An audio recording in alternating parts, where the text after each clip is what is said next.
Everybody back in Virginia, missing the San Diego sunshine and lack of humidity. I wanted to touch base real quick. There's some huge news today in the international front on the Russia-Ukraine war, and that is that India's state refineries, they have four state refinery corporations, state-owned corporations that do about 60% of the refining of oil and natural gas for India. They have ceased. It looks like over the last week and a half, they've ceased imports of Russian oil at the behest, I guess, at the pressure of the Trump administration. Really interesting stuff here in the sense that while there are some private companies, private refining companies in India that may continue to do that importation, this really looks like the pressure that the Trump administration is putting on Putin to come to a peace agreement in Ukraine is paying off, despite the fact that obviously Putin is going to continue to lie and BS that he's and now it's sort of created an economy that's resilient to these pressures. I think we've seen that not all sanctions are created equal, and when you start to talk about third party or external sanctions on countries that could import this oil, that's really going to be devastating to the Russian economy, which is already obviously on thin ice.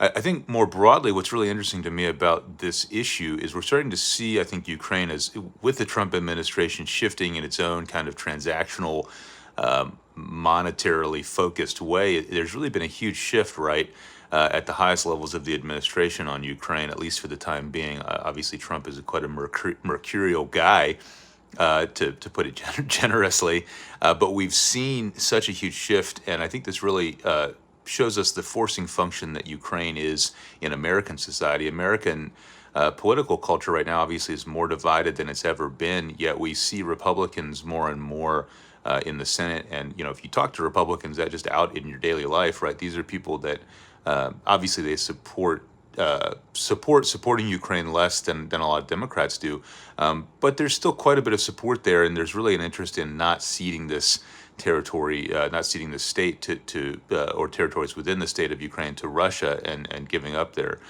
So I think in an environment where there really is almost precious little in terms of bipartisan consensus, you can see with the bills in the Senate right now that are bipartisanly supported on increasing tariffs on Russia, increasing third-party tariffs like we're seeing.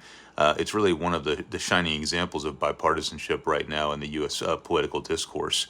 Curious for your thoughts on that, on the discourse and on India shutting down the importation of Russian oil down below. And thanks again for watching.